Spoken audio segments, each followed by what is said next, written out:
Hello everybody, welcome in bio diagram series. जैसा कि आप लोग जानते हैं कि हम इस सीरीज के अंदर आप लोगों के लिए लेकर आते हैं अलग अलग तरीके के डायग्राम्स, जिससे कि आप बायोलॉजी को बहुत आसान तरीके से समझ सकें।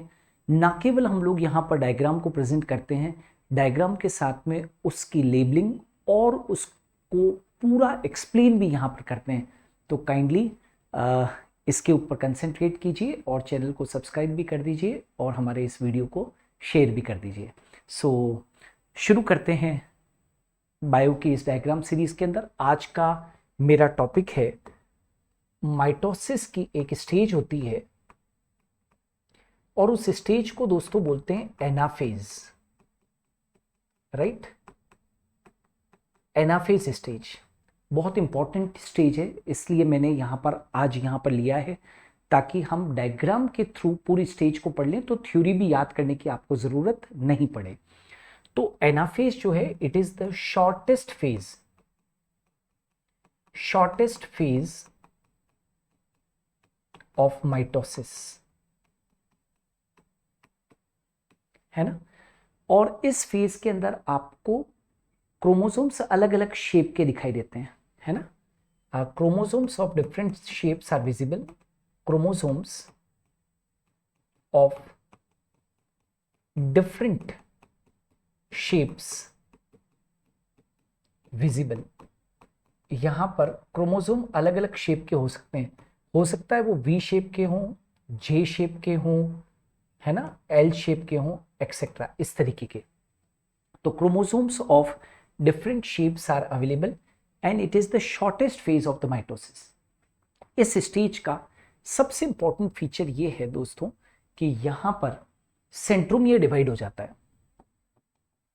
सेंट्रोमियर डिवाइड हो जाता है यहां पर, ये आपको सीखना है कि सेंट्रोमियर डिवाइड हो जाता है। क्या मतलब है? आपने देखा था कि मेटाफेज स्टेज जो होती है वो एनाफेज के पहले होती है। तो मेटाफेज स्टेज का क्रोमोसोम कुछ इस तरीके का था, आप देख पा रहे हैं, ये मेटाफेज स्टेज का क्रोमोसोम था, ठीक है। अब यहां पर ये क्या चीज है? सेंट्रोमियर है। तो ये जो सेंट्रोमियर है ये यहां पर क्या हो जाएगा? डिवाइड हो जाएगा इस स्टेज के अंदर। तो सेंट्रोमियर डिवाइड हो जाएगा, तो नाउ सेंट्रोमियर डिवाइड हो जाएगा तो यहां पर कितने क्रोमेटिड है? क्रोमोसोम के पास में 2 क्रोमेटिड है। तो नाउ सेंट्रोमियर के डिवीजन से each chromosome will now bear 1 chromatid, है ना। Each chromosome will now bear 1 chromatid, है ना। तो यहां पर तो क्या है? सेंट्रोमियर से 2 क्रोमेटिड अटैच्ड है। यहां पर क्या होगा? Each chromosome is bearing 1 chromatid, है ना। तो यहां पर क्या है? 1 chromatid in each chromosome, 1 chromatid in each chromosome. हर एक क्रोमोसोम के अंदर कितने क्रोमेटिड होंगे? 1 क्रोमेटिड होगा। और ये जो क्रोमेटिड्स है वो कहां पर जाएंगे? यहां पर अपोजिट पोल्स पर मूव करना शुरू करेंगे। ये कहां पर मूव करेंगे? अपोजिट पोल्स पर मूव करना शुरू करेंगे, ठीक है। तो हम लोग एक डायग्राम बना लेते हैं आपको समझाने के लिए यहां पर, और ये डायग्राम मैंने यहां पर बनाया एनाफेज स्टेज को समझाने के लिए, ठीक है। तो आपने मेटाफेज स्टेज में देखा था कि सारे के सारे क्रोमोसोम्स इक्वेटोरियल प्लेट पर थे और मेटाफेजिक क्रोमोसोम ऐसा था। ये क्या था? This was metaphasic chromosome. ये जो है वो कौन सा है? मेटाफेजिक क्रोमोसोम है। This is metaphasic chromosome, metaphase chromosome. लेकिन एनाफेज के अंदर सेंट्रोमियर क्या हो गया? डिवाइड हो गया है। तो सेंट्रोमियर डिवाइड हो गया तो हर एक सेंट्रोमियर डिवाइड हो गया, तो अब हर सेंट्रोमियर के साथ एक क्रोमेटिड है। और ये जो क्रोमेटिड्स हैं वो कहां पर मूव करेंगे? These chromatids move towards opposite poles. तो दीज क्रोमेटिड्स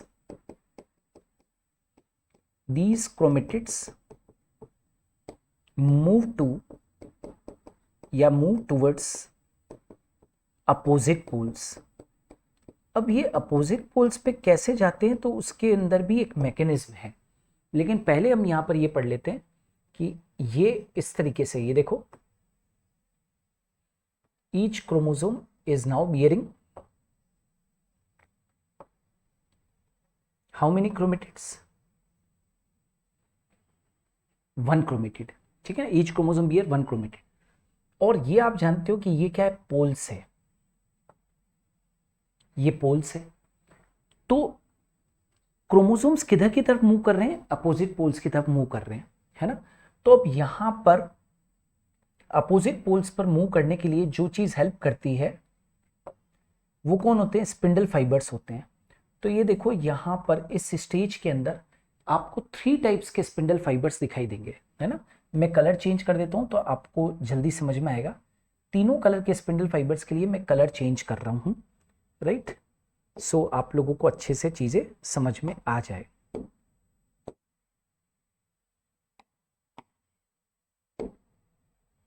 यहां पर देखो, तो 3 तरीके के स्पिंडल फाइबर्स हैं which will help in carrying the chromosome towards opposite poles. तो यहां पर कौन कौन से हैं, यहां पर देखो, एक तो ये वाले हैं, जानते हो इनको हम क्या बोलते हैं, that is chromosomal chromosomal spindle fibres, chromosomal spindle fibres. आप इन क्रोमोसोमल स्पिंडल फाइबर्स को डिसकंटिन्यूअस स्पिंडल फाइबर्स भी कहते हैं, डिसकंटिन्यूअस स्पिंडल फाइबर्स। और डिसकंटिन्यूअस स्पिंडल फाइबर्स कहां से कहां पर होते हैं दोस्तों, पोल टू सेंट्रोमियर। ये हमेशा कहां से कहां पर होते हैं, पोल टू सेंट्रोमियर होते हैं। आप देख सकते हो ये पोल टू सेंट्रोमियर है, ये पोल है और पोल टू सेंट्रोमियर, ये देखो ये पोल है, पोल टू सेंट्रोमियर पॉइंट। तो ये तो क्रोमोसोमल स्पिंडल फाइबर्स हैं। दूसरे जो होते हैं ये वाले जो हैं, ये कौन से हैं, continuous spindle fibres, continuous spindle fibres, SF मतलब स्पिंडल फाइबर्स। और कंटिन्यूअस स्पिंडल फाइबर्स को हम सपोर्टिंग फाइबर्स भी कहते हैं, सपोर्टिंग स्पिंडल फाइबर्स भी कहते हैं। और थर्ड टाइप के, ये दोनों टाइप्स के स्पिंडल फाइबर्स तो मेटाफेज में भी थे, लेकिन थर्ड टाइप के स्पिंडल फाइबर्स हैं दोस्तों, और उनको हम क्या कहते हैं यहां पर, इंटरजोनल स्पिंडल फाइबर्स। तो 3 तरीके के स्पिंडल फाइबर्स हैं, है ना। Now chromatids are moving towards opposite poles due to contraction and relaxation of the spindle fibers, ठीक है।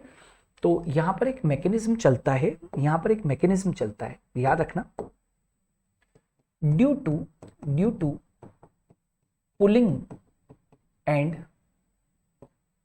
Pushing mechanism of spindle fibers, chromatids move to opposite poles। क्या कहा मैंने, due to pulling and pushing mechanism of spindle fibres chromatid move to opposite poles. अब pulling कौन करता है, तो याद रखना यहां पर ये जो क्रोमोसोमल फाइबर्स हैं, यानी कि डिसकंटिन्यूअस स्पिंडल फाइबर्स, वो क्या करते हैं, डिसकंटिन्यूअस, ये वाले जो फाइबर्स थे ना पोल टू सेंट्रोमियर वाले, discontinuous spindle fibres contract and pull chromosome towards opposite pole, discontinuous spindle fibres है ना, कंटिन्यूअस स्पिंडल फाइबर्स नहीं, continuous spindle fibres are just for support, ठीक है।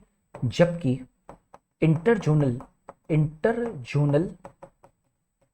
Spindle fibres relax and they push, वहां पर क्या हो रहा था, पुल हो रहा था, पुश क्रोमेटिड्स या क्रोमोसोम्स टुवर्ड्स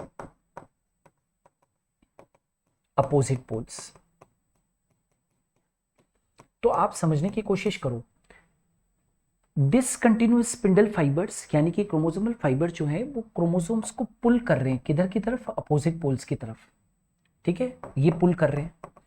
और जो इंटरजोनल फाइबर्स हैं वो इंटरजोनल फाइबर्स क्रोमोसोम्स को अपोजिट पोल्स की तरफ क्या कर रहे हैं, पुश कर रहे हैं, अपोजिट पोल्स पर पुल कर रहे हैं। तो सोने पे सुहागा हो गया, बहुत अच्छा, कि पुलिंग से भी क्रोमोसोम कहां जा रहे, पुल यूं हो रहा है तो क्रोमोसोम अपोजिट पोल पर जा रहे हैं, और पुश भी कैसे हो रहा है, ऐसे हो रहा है। तो पुलिंग और पुशिंग मैकेनिज्म से ही क्रोमेटिड्स अपोजिट पोल्स के ऊपर चले जाते हैं, ये याद रखना है ना, इस फेज के अंदर। और आप देख सकते हो क्रोमोसोम्स के अलग अलग शेप दिख सकते हैं, वी शेप हो सकता है, अलग अलग J L. And one more thing कि यहां पर आपको यह भी सीखना होगा कि अरेंजमेंट ऑफ क्रोमोसोम्स कैसा है, अरेंजमेंट ऑफ क्रोमोसोम्स, या अरेंजमेंट ऑफ क्रोमेटिड्स कैसा है, अरेंजमेंट ऑफ क्रोमेटिड्स। तो आप देख सकते हो arms are facing towards centre, arms are facing towards centre, arms किधर की तरफ है, सेंटर की तरफ है ना, arms are facing towards centre and centromere are facing towards poles, ये याद रखना। तो हम क्या कहेंगे, अरेंजमेंट कैसा है, arms facing towards centre, arms facing towards center and arms are facing towards center and centromere facing towards poles, right, arms facing towards center and centromere facing towards poles।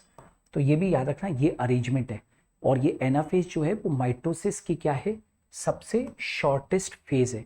तो आपने क्या सीखा, ये माइटोसिस की सबसे shortest phase है। आपको chromosomes अलग अलग शेप के यहाँ पर नजर आ सकते हैं, वी शेप, जे शेप, एल शेप एक्सेट्रा। इस फेज के अंदर सेंट्रोमियर डिवाइड हो जाता है।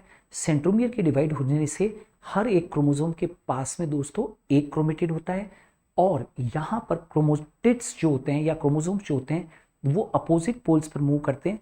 इन अपोजिट पोल्स पर मूव करने में जो सबसे ज़्यादा मदद होती है वो स्पिंडल फाइबर्स की होती है। स्पिंडल फाइबर्स यहाँ पर 3 तरीके के होते हैं। जो पोल टू सेंट्रोमियर होते हैं वो क्रोमोसोमल स्पिंडल फाइबर्स या डिसकंटिन्यूअस स्पिंडल फाइबर्स होते हैं।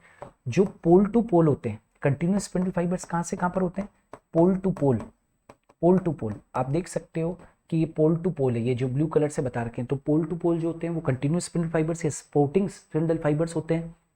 और जो सेंटर के अंदर होते हैं वो कौन से होते हैं, इंटरजोनल स्पिंडल फाइबर्स होते हैं।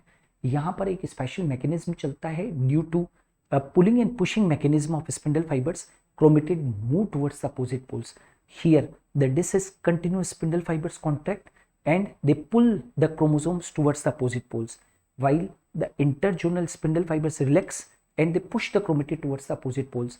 Due to this pulling and pushing mechanism, chromatids are moving towards the opposite poles. They have not reached towards the poles, right? They have not reached, they are moving towards the poles. अभी जाना शुरू हुए हैं, पहुंचे नहीं। और chromatids का arrangement कैसा है, arms are facing towards the center, arms are facing towards the center, while chromatids या centromere facing towards the poles, ठीक है ना। तो ये सब कुछ यहाँ पर होता है। और याद रखना कि एनाफेज के अंदर जो क्रोमोसोम्स का मूवमेंट हो रहा है, movement of chromosomes needs movement of chromatids है ना, नीड्स एटीपी। तो एटीपी की भी जरूरत होती है मूवमेंट करने के लिए। तो दोस्तों ये जो था, दिस वाज ऑल अबाउट, है ना, this was all about the anaphase stage of the mitosis, right. आप इसका स्क्रीनशॉट भी आप लोग ले सकते हैं, right. So this was all about anaphase. इसी तरीके के और भी वीडियोस के लिए हमारे चैनल को ज़रूर आप सब्सक्राइब कर लीजिए। चैनल के ऊपर बहुत सारी नई नई चीज़ें हम लोग आपको लिए लेकर आते हैं, तो आप चैनल को ज़रूर सब्सक्राइब कर दीजिए, वीडियोस को शेयर भी कर दीजिए। और हमारे चैनल्स के ऊपर दूसरी और भी बहुत सारी चीज़ें हैं, जैसे कि हमारे शॉर्ट्स, है ना, और लॉन्ग वीडियोस वगैरह, उनको आप लोग ज़रूर देखें। थैंक यू, आज के लिए इतना ही।